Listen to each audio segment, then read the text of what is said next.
তো নমস্কার বন্ধুরা, আপনারা অনেকে কমেন্ট করেছিলেন যে স্যার বেঙ্গলি প্যাসেজের আনসার আমরা কী করে সলভ করব। কারণ প্যাসেজের আনসারগুলো সলভ করা অনেক কঠিন হয় বা কষ্টদায়ক হয়ে দাঁড়ায়। ঠিক আছে, তো আজকে আমরা একটি প্রিভিয়াসের কোয়েশ্চন আপনাদের সম্মুখে নিয়েছি।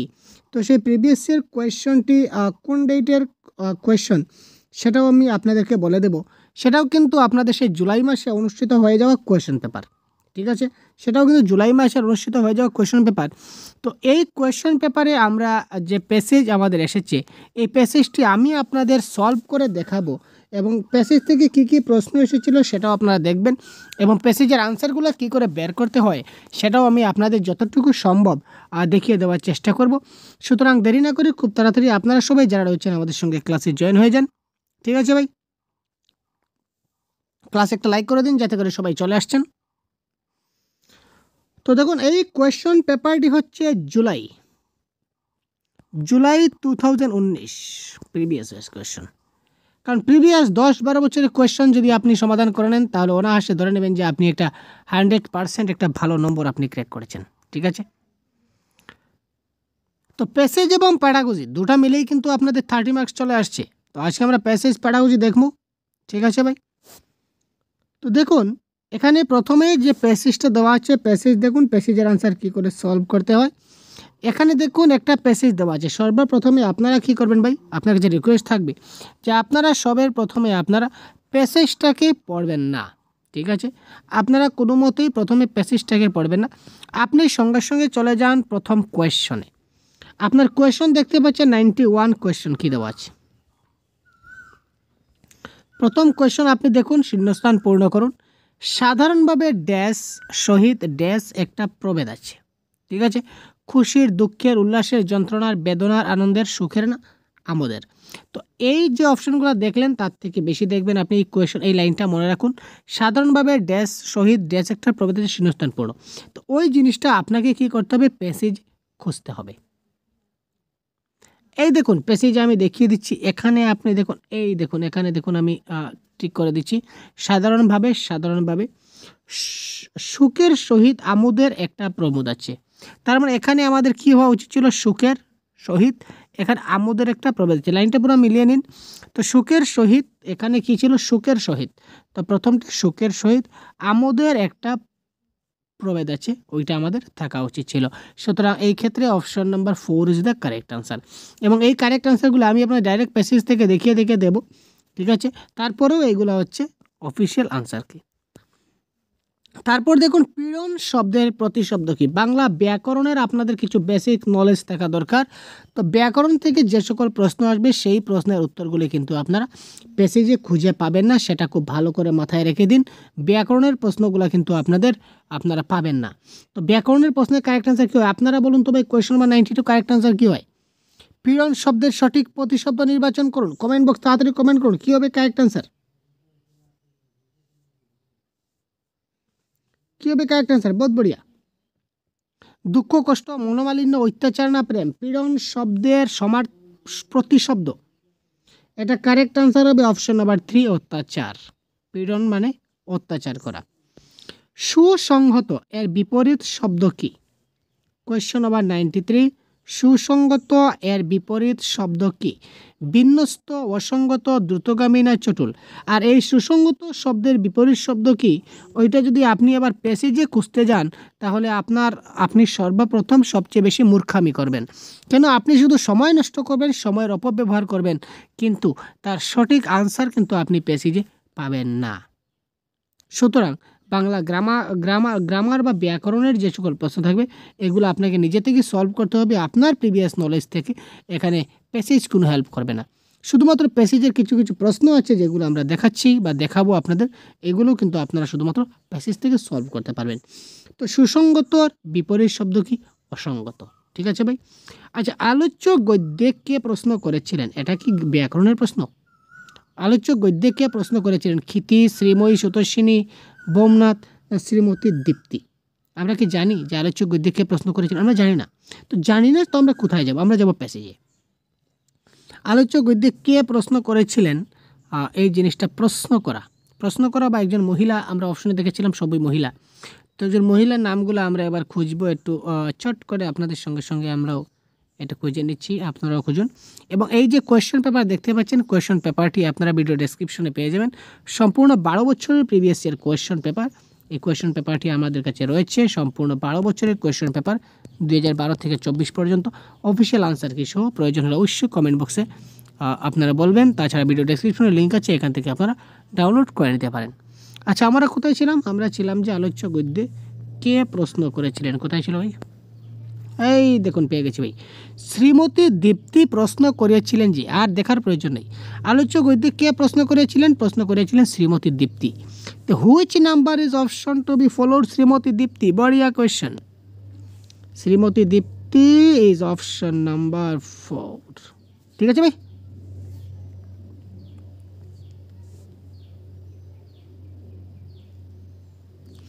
আলোচ্য গদ্যে কৌতুক শব্দটি কতবার ব্যবহৃত করা হয়েছে? বহুত বড়িয়া কোয়েশ্চন। আর সহজ কোয়েশ্চন কোথায় পাবেন ভাই? কৌতুক শব্দটি কতবার ব্যবহার করা হয়েছে? একবার আমরা একটু দেখে নিই তো। কৌতুক শব্দ, এই গদ্যের মধ্যে কৌতুক শব্দটা কতবার ব্যবহার করা হয়েছে আমরা একটু খুঁজি। কোথায় রয়েছে? একটা কৌতুক, দুইটা কৌতুক, আর কোথাও আছে কিনা না আপনারা একটু দেখেন ভাই। যদি ভুল হয় আমার কমেন্ট করবেন ভাই, আমি আপনার সঙ্গে সঙ্গে দেখছি। এতক্ষণ 2 গেল, তারপর 3, তারপর 4, আর আছে নাকি?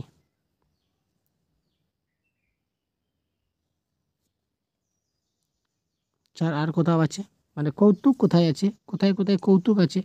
কৌতুক শব্দটাকে আমাদের শুনতে হবে। 4 আগে হয়েছিল, এবার দেখুন আরেকটা হচ্ছে 5, আর আছে কিনা না এবার দেখে নিই। এখানে তো নেই, আর আছে এখানে, একটু দেখি তো। এখানে কৌতুক শব্দ দেখতে পাচ্ছেন কিনা না বলুন ভাই। না, আর তো কৌতুক শব্দ পাওয়া যাচ্ছে না। তো কৌতুক শব্দ আমি টোটাল কতবার পেলাম আপনাদেরকে সঙ্গে নিয়ে? আমি পেলাম 5 বার। তো 5 বার হচ্ছে অপশন নাম্বার 3। তো option number 3 is the right answer. Next question number 96। এটা হচ্ছে সমাসের প্রশ্ন, মানে বাংলা ব্যাকরণের প্রশ্ন। ব্যাকরণের প্রশ্ন আমরা কোনোভাবে কোনো মতে আমরা প্যাসেজে খুঁজছি না, কোনো মতে আমরা প্যাসেজে খুঁজবো না, ছেড়ে দিন। দেখুন, দ্বন্দ্ব সমাস, দ্বিগু সমাস, তৎপুরুষ সমাস না কর্মধারয় সমাস? কারেক্ট অ্যান্সার কী হবে? Question number 96। কৌতুক হাস্য, কৌতুক এবং হাস্য দ্বন্দ্ব সমাস। সমাসের ক্লাস আমরা প্রোভাইড করে দেওয়া আছে, এবং সবগুলো প্রিভিয়াস ইয়ার কোয়েশ্চন নিয়ে আমরা একটা গাইডবুকও তৈরি করেছি, আপনারা দেখে দেবেন। আচ্ছা, এই প্রশ্ন দেখুন তো। আলোচ্য গদ্য অনুসারে নিম্নলিখিত বাক্যগুলির সঠিক ক্রম নির্বাচন করুন। এই ধরনের একটা প্রশ্ন কিন্তু আপনাদের পরীক্ষায় আসে। আলোচ্য গদ্য অনুসারে নিম্নলিখিত বাক্যগুলির সঠিক ক্রম নির্বাচন করতে হবে। এই প্রশ্নগুলি কিন্তু আপনাদের পরীক্ষায় আসে। এখানে কি করতে হবে? এই 4টা যে পয়েন্ট আছে, 4টা পয়েন্টগুলি আপনাকে খুব ভালো করে একবার পড়ুন। এমন একটা উদাহরণ, কেন কৌতুক মাত্রের মধ্যে এমন একটা পদার্থ আছে যাহাতে মানুষের সুখ না হইয়া দুঃখ হওয়া উচিত। আরও বলিবার কথা আছে, যাহা সুসঙ্গত তাহা চিরদিনের নিয়মসম্মত, যাহা অসঙ্গত তাহা ক্ষণকালের নিয়মভঙ্গ। আমোদ জিনিসটা নৈত্যমৈত্তিক সহজ নিয়মসঙ্গত নহে, তাহে মাঝে মাঝে এক এক দিনের তাহাতে প্রয়াসের আবশ্যক। তো এখানে কারেক্ট আনসার কী হবে? Question number 97। তো এখানে দেখুন কোন লাইনটা সবের প্রথমে আছে এবং কোন লাইনটা সবের পিছনে আছে। এখানে আমরা এইভাবে আমরা, যেমন DCAB, ADCB, BACD, CAD, অর্থাৎ কোন লাইনটা প্যাসেজের সবচেয়ে প্রথমে আছে। এবার আমরা খুঁজব। এই যে 4টা লাইন দেখতে পাচ্ছেন, 4টা লাইনের মধ্যে কোন লাইনটা প্যাসেজের সবচেয়ে প্রথমে আছে দেখুন তো। এখানে একটু দেখি, এখানে আমরা যতক্ষণ পড়িয়ে গেলাম মোটামুটি একটা মনে রয়েছে। আচ্ছা, এমন একটা উদাহরণ, কেন কৌতুক মাত্রের মধ্যে এমন একটা পদার্থ আছে যাহাতে সুখ না হইয়া দুঃখ হওয়া উচিত। তো এই লাইনটা আমরা এখানে পেয়েছিলাম। তো ওই যে এমন একটা উদাহরণ কেন, এই যে লাইনটা, এই লাইনটা আমাদের সর্বপ্রথমে ছিল। তো এমন একটা উদাহরণ কেন, এই লাইনটা সবার প্রথমে, তার মানে এটা থাকবে সবার প্রথমে। তো এটা যে প্রথমে থাকবে এটা হবে কারেক্ট আনসার। তো এটা এই অপশনে প্রথমে আছে, সুতরাং এটা হবে কারেক্ট আনসার। বাকিগুলো আমাদের মিলাবার কোনো প্রয়োজন নেই। আশা করি বুঝতে পারছেন। কৌতুক মাত্রার মধ্যে এমন একটা পদার্থ আছে যাহাতে মানুষের সুখ না হইয়া মজা পাওয়া উচিত, আনন্দ পাওয়া উচিত, দুঃখ পাওয়া উচিত, খুশি পাওয়া উচিত। কী হবে কারেক্ট আনসার? এই মাত্র কারেক্ট আনসার বলে দিয়েছি, এই মাত্র বলেছি কারেক্ট আনসার কোয়েশ্চন নাম্বার 98। 97-এর আনসার যখন আমরা সলভ করেছি, 97-এর আনসার সলভ করার সময় আমরা 98-এর আনসার বলে দিয়েছি। দেখুন কারেক্ট আনসার কী হয়। কী হবে একটু আইডিয়া করুন তো কারেক্ট আনসার কী হবে, দেখি তো আপনাদের আইডিয়া কতটুকু রয়েছে, কতটুকু মনোযোগ সহকারে আপনারা ক্লাস দেখছেন। দেখুন চলুন আমরা প্যাসেজে যাই। এখানে দেখুন এমন একটা উদাহরণ কেন, কৌতুক মাত্রের মধ্যে এমন একটা পদার্থ আছে যাহাতে মানুষের সুখ না হইয়া কি হওয়া উচিত, দুঃখ হওয়া উচিত। কি হওয়া উচিত ভাই, দুঃখ হওয়া উচিত। Correct answer according to option দুঃখ হওয়া উচিত। ঠিক আছে, তো আলোচ্য গদ্যের ভাষা রূপকৃত ওই গদ্যটা কোন ভাষায় রচিত, সাধু ভাষা, চলিত ভাষা, মিশ্র ভাষা না গুরুচণ্ডালী ভাষা। তো এটা আমাদের কোন ভাষায় রচিত হচ্ছে, এটা আমাদের এই সম্পূর্ণ গদ্যটা আমাদের সাধু ভাষায় রচিত হচ্ছে। তো সাধু চলিত সেগুলো আপনাদেরকে জানতে হবে, সেগুলো আপনারা জেনে যাবেন কনসেপ্টের আমাদের ক্লাস থেকে। তো তারপর দেখুন আমাদের একটা কবিতা দেওয়া আছে, কবিতা থেকে আমরা 18 বছর বয়স একটি কবিতা 100 থেকে 105 নম্বর প্রশ্ন পর্যন্ত এখানে লিপিবদ্ধ দেওয়া আছে। তো এখানে দেখুন স্পর্ধায় নেই মাথা তুলবার ঝুঁকি, বিরাট দুঃসাহসেরা দেয় যে উকি। কবিতায় উল্লেখিত ঝুঁকি এবং উকি শব্দ দুটি কোন অলঙ্কারের ব্যবহারের উদাহরণ, অর্থাৎ ঝুঁকি এবং উকি সেটা কোন অলঙ্কার, সেগুলো জানতে গেলে এই যে আমি বলেছিলাম না বেঙ্গলি ব্যাকরণ, ছন্দ, অলঙ্কার, এগুলো হচ্ছে গ্রামার। তো গ্রামারগুলো আপনি পেসিজে পাবেন না, সুতরাং জেনে রাখুন এটা হচ্ছে কি অনুপ্রাস অলঙ্কার। ঝুঁকি উকি উচ্চারণের একটা, যেমন চারুচন্দ্র চট্টোপাধ্যায় চট্টি জুতা পায়ে চট্টার ছট্টার করে ছোট্ট পায়ে যায়, এখানে চ এই ব্যঞ্জন ধ্বনিটা বারবার উচ্চারিত হয়, একটা সৌন্দর্য সৃষ্টি পাচ্ছে, দ্যাট ইজ কল অনুপ্রাস অলঙ্কার। ঠিক আছে, চলো চকল চপলার চকিত চমকে করিছে চরণ বিচরণ কোথা চম্পক আবরণ, এখানেও সেম চ ব্যঞ্জন ধ্বনিটা বারবার উচ্চারিত হয়, একটা সৌন্দর্য প্রকাশ পেয়েছে, দ্যাট ইজ কল অনুপ্রাস অলঙ্কার। তো এইভাবে অনুপ্রাস কি, যমক কি, শ্লেষ কি, পুনরুক্ত বদবাস কি, আমাদের চ্যানেলে, আমাদের ইউটিউব চ্যানেলে আপনারা ফ্রিতে ক্লাস পেয়ে যাবেন ছন্দ অলঙ্কারের, আপনারা এখান থেকে দেখে নিলে 100% কনফার্ম। 18 বছর বয়স পদাঘাতে কি ভাঙতে চায়, কোয়েশ্চন নাম্বার 101। 18 বছর বয়স পদাঘাতে কি ভাঙতে চায়, দরওয়াজা, গেট, পাথর বাঁধা না সাম্রাজ্য। তো এই প্রশ্নের কারেক্ট আনসার করতে গিয়ে আমরা এই যে কবিতা দেখতে পাচ্ছেন, কবিতা দিকে আপনি একটু লক্ষ্য করুন, কবিতা দিকে একটু দেখুন তো। 18 বছর বয়সে পদাঘাতে কি ভাঙতে চায়, এখানে দেখুন পদাঘাতে চায় ভাঙতে পাথর বাঁধা। তো পদাঘাতে তারা কি ভাঙতে চাচ্ছে, তারা কি ভাঙতে চাচ্ছে, তারা চাচ্ছে পাথর বাঁধা। পদাঘাতে ভাঙতে চায় পাথর বাঁধা, সুতরাং কারেক্ট আনসার এখানে কি হবে, পাথর বাঁধা। নেক্সট প্রশ্ন, নিম্নলিখিতের মধ্যে কোন শব্দটা কবিতায় নাই, পূর্ণ, অভিন্ন, কাদা, শূন্য, কোন শব্দটি কবিতায় নাই বলেছে। এবার দেখুন কোন শব্দটা, এখানে দেখুন কাদা, কাদা শব্দটা কিন্তু কবিতায় আছে, তাই না। এখানে দেখুন শূন্য, শূন্য শব্দটা কিন্তু কবিতায় আছে। এখানে দেখুন পূর্ণ, পূর্ণটাও কিন্তু আছে, তার মানে পূর্ণ আছে, কাদা আছে, শূন্য আছে, তো কবিতা নেই কোনটি, নেই হচ্ছে এই যে অভিন্ন, যেটা দেখতে পাচ্ছেন অভিন্নটা নেই, সুতরাং এই ক্ষেত্রে অভিন্ন ইজ দ্য রাইট আনসার। কোন শব্দ কবিতায় নেই, অভিন্ন নাই। দেখুন কত সহজে আমরা কারেক্ট আনসার বের করতে পেরেছি, আপনাদের সামনে লাইভ আপনাদের দেখিয়ে দিচ্ছি কত ইজিলি আপনি কারেক্ট আনসার করতে পারেন। কেন টেনশন নিচ্ছেন ভাই, টেনশন নেওয়ার কী দরকার আছে। বাষ্পের বেগে ড্যাশ মতো চলে, বাষ্পের বেগে স্টিমারের মতো চলে, ডাইরেক্ট প্রশ্ন, ডাইরেক্ট উত্তর। বাষ্পের বেগ স্টিমারের মতো চলে, স্টিমার কোথায়, অপশন নাম্বার 4-এ, একদম ডাইরেক্ট আনসার। কত বছর বয়স জানে রক্তদানের পুণ্য, আরে ভাই এই দেখুন কোথায় রয়েছে, কোথায় রয়েছে ভাই, 18 বছর বয়স জানে না কাদা, এ বয়স জানে রক্তদানের পুণ্য। তার মানে 18 বছর বয়স কি জানে, রক্তদানের পুণ্য জানে, সুতরাং 18 বছর বয়স এটা কি, এটা হচ্ছে 18 বছর বয়স রক্তদানের পুণ্য। এই কবিতাটি কোন ছন্দে লেখা, আলোচ্য কবিতাটি কোন ছন্দে লেখা, 100%, এটা কারেক্ট আনসার হবে, এই কবিতাটা মাত্রাবৃত্ত ছন্দে লেখা। এই কবিতাটা কোন ছন্দে লেখা ভাই, মাত্রাবৃত্ত ছন্দে লেখা। তো এই ছিল 15টা প্রশ্ন আমাদের প্যাসেজ এবং কবিতার। তো এবার ঝট করে আমরা থার্ড প্যাডাগজির যে 15টা প্রশ্ন খুব তাড়াতাড়ি আমরা দেখে নেব 106 থেকে। কবিতা পড়ানোর সময় নিম্নলিখিতের মধ্যে কোনটি সবচেয়ে গুরুত্বপূর্ণ। যখন আমরা শিশু থেকে কবিতা পড়াই, তো কবিতা পড়ানোর সময় নিম্নলিখিতের মধ্যে কোনটা সবচেয়ে গুরুত্বপূর্ণ বলুন তো। প্রতিটি কবিতার একটি সুনির্দিষ্ট অর্থ আছে, কবিতার একের বেশি অর্থ হয়, একটি কবিতা কোনোভাবেই সামাজিক সমস্যার প্রতিফলন করে না, একটি কবিতা কোনোভাবেই অনুভূতির প্রেক্ষিতকে প্রতিফলিত করে না, তাই 106। কবিতা পড়ার সময় নিম্নলিখিতের মধ্যে কোনটি সবচেয়ে গুরুত্বপূর্ণ? কারেক্ট আনসার কীভাবে কমেন্ট করুন। দেখুন, কবিতায় কিন্তু একের বেশি অর্থ হয়। একটা লাইন যখন পড়বো, এই লাইনটিকে আপনি যে অ্যাঙ্গুলে নেবেন সেই অ্যাঙ্গুলে কিন্তু সেটা কিন্তু সৃষ্টি হবে। কবিতায় কিন্তু একের বেশি অর্থ হয়। 107 নম্বর প্রশ্ন, প্রতিবেদন লেখা শেখানোর জন্য একজন শিক্ষক সংবাদপত্রে প্রকাশিত কিছু প্রতিবেদনের কাটিং ছাত্রদের মধ্যে বিতরণ করলেন। শিক্ষক কী করলেন? তিনি প্রতিবেদন শেখাতে চাইছেন। তো প্রতিবেদন লেখা শেখানোর জন্য একজন শিক্ষক সংবাদপত্রে প্রকাশিত কিছু প্রতিবেদনের কিছু কাটিং তিনি ছাত্রদের মধ্যে বিতরণ করলেন। তিনি তাদের প্রতিবেদনটি পড়তে এবং সে বিষয়ে তাদের কিছু উপলব্ধি লিখতে বললেন। শ্রেণীকক্ষে শিক্ষক যে সংবাদপত্রের কাটিং ব্যবহার করছেন তা হলো, ঠিক আছে, শ্রেণীকক্ষে শিক্ষক যে সংবাদপত্রের কাটিংটা ব্যবহার করছেন সেটা কি? শিক্ষণ সরঞ্জাম, পঠন সরঞ্জাম, না টিচিং লার্নিং ম্যাটেরিয়ালস, না শিক্ষণ পদ্ধতি ও প্রকৌশল? 107-এর কারেক্ট আনসার হবে এটা হচ্ছে TLM, টিচিং লার্নিং ম্যাটেরিয়ালস, ঠিক আছে। অর্থাৎ তিনি একটা শিক্ষা দান করার জন্য তো টুকরাটা ব্যবহার করেছেন, বোঝানোর জন্য, সুতরাং এটা হবে কি? TLM। ভারতবর্ষে কতগুলি ভাষা পরিবার আছে? 108। ভারতবর্ষে কতগুলি ভাষা পরিবার আছে? ভারতবর্ষে 4টা ভাষা পরিবার আছে। ভাষা শ্রেণীকক্ষে ভাষা শিক্ষার কোন পদ্ধতি মাতৃভাষা ব্যবহারকে দূরে সরিয়ে দেয়? এটা এই প্রশ্নটা কিন্তু বারবার অনেক প্রশ্ন এসেছিল।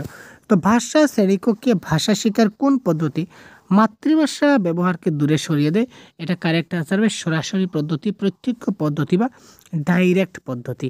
ডাইরেক্ট পদ্ধতি এখানে কি করে না, মাতৃভাষার ব্যবহারকে ডাইরেক্ট যা আছে তা আলোচনা করব, এখানে মাতৃভাষার কোনো ভালাই নেই। তো আমি শুধু বলছি ভাই আপনারা কারেক্ট আনসার করছেন না কেন? আপনারা কারেক্ট আনসার করুন। কী হবে কারেক্ট আনসার? তো কোয়েশ্চন নম্বর 110, এই প্রশ্নের কারেক্ট আনসার সেটা আপনারা করুন ভাই। ভাষা শিক্ষা দেওয়ার সময় একজন শিক্ষক বিজ্ঞান ও সমাজবিজ্ঞান থেকে উদাহরণ দেন। এই ধরনের কর্ম পদ্ধতিকে যেভাবে বর্ণনা করা যেতে পারে তা হলো, ভাষা শিক্ষা দেওয়ার সময় একজন শিক্ষক কী করলেন? তিনি বিজ্ঞান এবং সমাজবিদ্যা থেকেও তিনি উদাহরণ দিলেন। এই ধরনের কর্মপদ্ধতিকে আমরা যেভাবে বর্ণনা দিতে পারি সেটা হলো বিজ্ঞান এবং ভাষা শিক্ষা, পাঠ্যক্রম নির্বিশেষে ভাষা, TPR কর্মপদ্ধতি, CLT কর্মপদ্ধতি। এটা কী হবে কারেক্ট আনসার একটু বলুন তো আপনারা, খুব তাড়াতাড়ি কমেন্ট করুন। এই ধরনের প্রশ্ন প্রতিদিন আমাদের ইউটিউব চ্যানেলে আপনারা এই ধরনের পেয়ে যাচ্ছেন। সুতরাং দেরি না করে এখনই চ্যানেলকে সাবস্ক্রাইব করে সাথে থাকুন, বন্ধুদেরকে শেয়ার করে সবাইকে দেখার সুযোগ করে দিন। তো এই ধরনের যদি থাকে যে ভাষা শিক্ষা দেওয়ার সময় তিনি বিজ্ঞান ভাষা কিংবা সমাজবিদ্যা ভাষা কিংবা অন্য কোনো বিষয় থেকে তিনি নিচ্ছেন, উদাহরণ দিচ্ছেন বোঝাবার সুবিধার্থে, তো সেটা হবে কি? পাঠ্যক্রম নির্বিশেষ জেনারেল ভাষা। ভাষা শিক্ষায় জ্ঞানাত্মক পরিপ্রেক্ষিতে যে বিষয়ের উপর জোর দেয় তা হলো,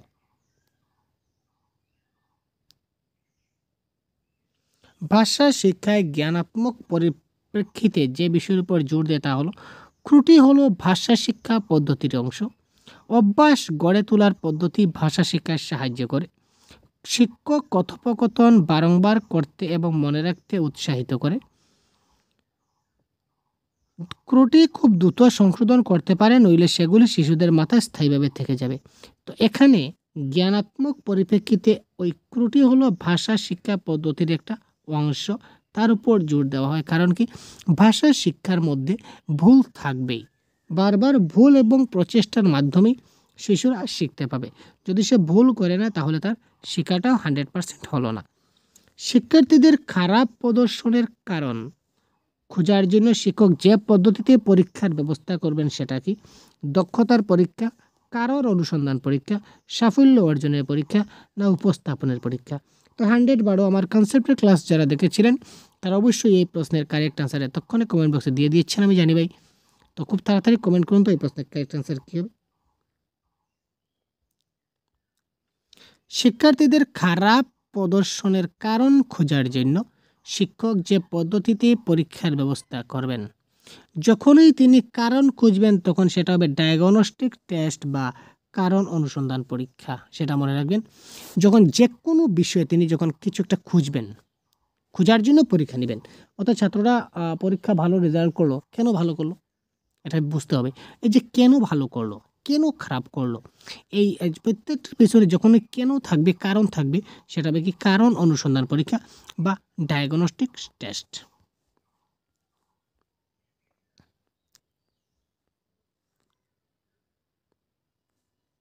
হান্ড্রেড 13 প্রশ্নে কি বলেছে দেখি।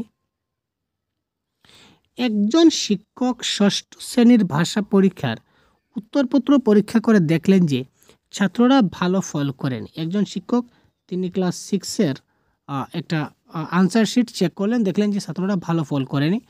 এরপর তিনি আর একটি পরীক্ষা পরিকল্পনা পরিচালনা করেন। এটি কি এই পরীক্ষার নাম কি? তারপর তিনি আরেকটা পরীক্ষা পরিকল্পনা করলেন এবং তারপর তিনি আরেকটা পরীক্ষা নিলেন। সোজা কথা, ওই সেকেন্ড পরীক্ষার নাম কি? গুরুত্বপূর্ণ ও দীর্ঘস্থায়ী প্রভাব সম্পন্ন পরীক্ষা, উপস্থাপনাত্মক পরীক্ষা, কারণ অনুসন্ধান পরীক্ষা, না পুঞ্জীভূত পরীক্ষা? 113।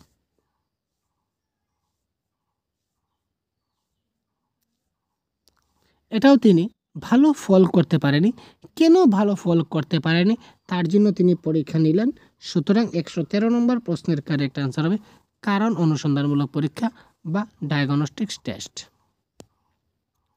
একটি শ্রেণীকক্ষে পড়ানোর পর একজন ভাষা শিক্ষিকা তার ডায়েরিতে লিখলেন, ছাত্ররা ভাষার খেলা খুব চিন্তাকর্ষক মনে করছে এবং সক্রিয়ভাবে অংশগ্রহণ করছে, কিন্তু তৃতীয় গোষ্ঠীর ছাত্রছাত্রীরা এ বিষয়ে প্রয়োজনীয় পরিণতিতে পৌঁছতে রীতিমতো সংঘর্ষ করছে। এটা হলো শিক্ষিকার যে বিষয়ের উদাহরণ। একটি শ্রেণীকক্ষে পড়ানোর পর একজন ভাষা শিক্ষিকা তার ডায়েরিতে লিখলেন, কি লিখলেন? যে ছাত্ররা ভাষার খেলা খুব চিন্তাকর্ষক বলে মনে করছে, ভাষার খেলাটা ছাত্রদের কাছে খুব চিন্তাকর্ষক মনে করছে এবং সক্রিয়ভাবে তারা অংশগ্রহণ করছে, কিন্তু তৃতীয় শ্রেণীর ছাত্রছাত্রীরা এ বিষয়ে প্রয়োজনীয় পরিণতিতে পৌঁছতে রীতিমতো সংঘর্ষ করছে। কিন্তু ক্লাস 3-এর ছাত্ররা কিন্তু এই জায়গাতে যেতে তারা অনেক সংঘর্ষ করছে। এটা হলো শিক্ষিকার যে বিষয়ের উদাহরণ। মূল্যায়ন, যান্ত্রিক প্রতিলিপি, প্রতিবিম্বিত ভাবনা, না নিরীক্ষণ? এটা হচ্ছে তার কি প্রতিবিম্বিত ভাবনা। 115 নম্বর প্রশ্ন। একজন কার্যকরী ভাষা শিক্ষক, একজন এফেক্টিভ ল্যাঙ্গুয়েজ টিচার, তিনি কি করতে পারেন?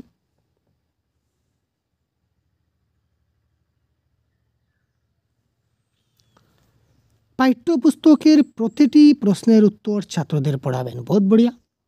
তিনি একদিকে যেমন পাঠ্যপুস্তক ব্যবহার করবেন, তেমনি অন্যদিকে তার বাইরেও যাবেন। বহুত বড়িয়া। তিনি এমন প্রশ্নপত্র তৈরি করবেন যেগুলি একান্তভাবে পাঠ্যপুস্তক নির্ভর, কোনোভাবেই নির্ধারিত পাঠ্যপুস্তকের বাইরে যাবেন না। তো দেখুন, এটা কি অপশন নাম্বার 3। আচ্ছা, এই প্রশ্নের কাছে আর কারেক্ট আনসার আগে আপনারা বলুন ভাই, তারপর আমি বলছি। কারেক্ট আনসার আপনারা বলুন, কারেক্ট আনসার কি হয়? কেউ আপনারা বলুন। বহুত বড়িয়া, বহুত বড়িয়া। আমি এখানে টিকমার্ক দিলাম, আপনি একটা আনসার ভেবে নিলেন। কি ভালো ভাই আপনি, ভাই কি বুদ্ধি ভাই আপনার ভাই, বহুত বড়িয়া ভাই, আপনার ট্যালেন্ট মানতে হবে। এখানে দেখুন, তিনি এমন একটি প্রশ্নপত্র ব্যবহার করবেন যেগুলি পাঠ্যপুস্তকের নির্ভর, মানে তিনি পাঠ্যপুস্তকের মধ্যে থাকবেন, তিনি পাঠ্যপুস্তকের বাইরে যাবেন না, তার মানে পাঠ্যপুস্তকের মধ্যেই থাকবেন। পাঠ্যপুস্তকের প্রতিটা প্রশ্নের উত্তর পড়াবেন, মানে পাঠ্যপুস্তকের মধ্যেই থাকবেন। তো তিনোটা পাঠ্যপুস্তকের মধ্যে থাকতে তিনোটা এক কোয়ালিটির মধ্যে হচ্ছে। আর সেকেন্ড কোয়ালিটি অন্য একটা জাস্ট অন্য কোয়ালিটি ধরছে। তিনি একদিকে যেমন পাঠ্যপুস্তক ব্যবহার করবেন, অন্যদিকে তার বাইরেও যাবেন। তো আনসার তো আমাদের একটা হবে না, তিনটা হবে। আনসার আমাদের নিশ্চয়ই একটা হবে। সুতরাং এই ক্ষেত্রে option number 2 is the right answer. আর একজন কার্যকরী ভাষা শিক্ষক, তিনি পাঠ্যপুস্তক ব্যবহার করবেন এবং পাঠ্যপুস্তকের বাইরে গিয়েও তিনি ছাত্রদেরকে বোঝাবেন। শুধু পাঠ্যপুস্তকের উপর ডিপেন্ড করলে হবে না। ভাষা শিক্ষায় নিম্নলিখিতের মধ্যে কোনটা সবচেয়ে বেশি গুরুত্বপূর্ণ?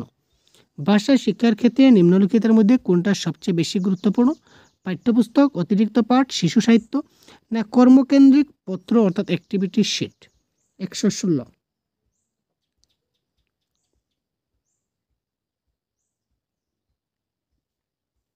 ভাষা শিক্ষার ক্ষেত্রে কোনটা বেশি গুরুত্বপূর্ণ? কারেক্ট আনসার কী হবে? Comment box. শিশু সাহিত্য ইজ দ্য মোস্ট ইম্পর্টেন্ট। ছোটদের জন্য পাঠ্যপুস্তক কী করবে, অতিরিক্ত পাঠ কী করবে, অ্যাক্টিভিটি শিট ছোট শিশুরা কী করবে, ভাষা শিক্ষা কাদের জন্য হয়, একদম ছোটোর জন্য একদম ছোট শিশু সাহিত্য, রাইট। নিম্নলিখিতের মধ্যে কোনগুলি শিক্ষার্থীদের মধ্যে শৈল্পিক সত্তার বিকাশে সাহায্য করে? নিম্নলিখিতের মধ্যে কোনগুলি শিক্ষার্থীদের মধ্যে শৈল্পিক সত্তার বিকাশে সহায়তা করে? পরীক্ষায় ভালো নম্বর পাওয়ার জন্য ছাত্রদের পড়ানো, এমন সুযোগ তৈরি করা যেখানে তারা নিজেদের অভিজ্ঞতা অনুযায়ী নিজেদের খুশিতে লিখতে পারে, ছাত্রদের গল্পের মধ্যে থাকা নীতিকথা পড়তে ও লিখতে বলা, ছাত্রদের পড়ায় আগ্রহী হতে বলা। তো এখানে কারেক্ট আনসার কী হবে? 117 কারেক্ট আনসার কী হবে? খুব তাড়াতাড়ি কমেন্ট করুন।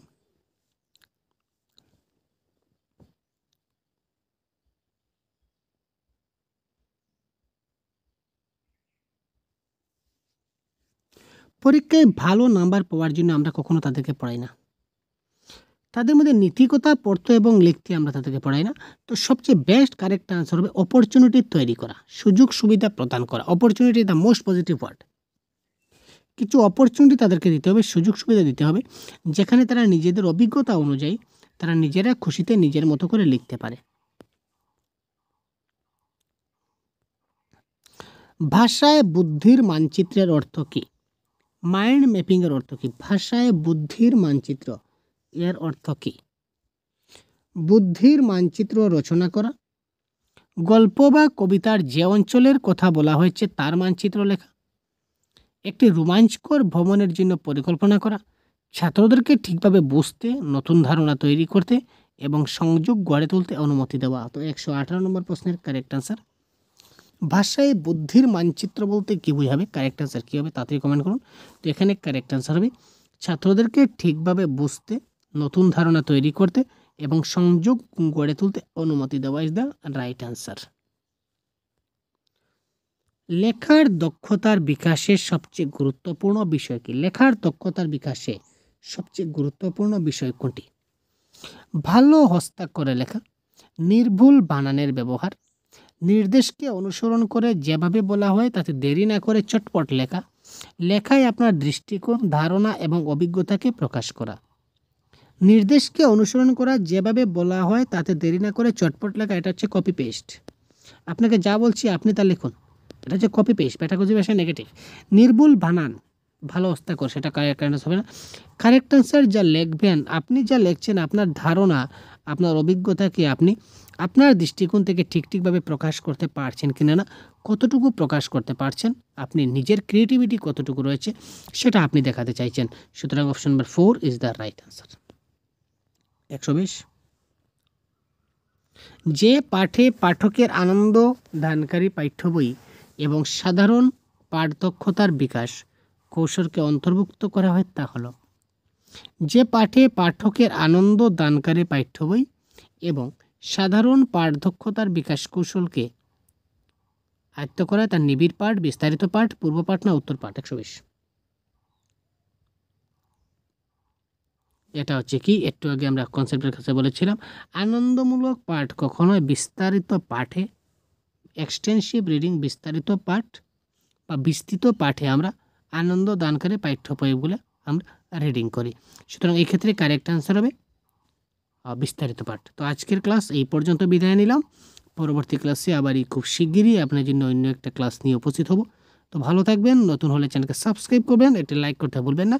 বাংলা ভাষার সম্পূর্ণ কোর্স আপনারা এই চ্যানেলে আমাদের মাধ্যমে পেয়ে যাবেন।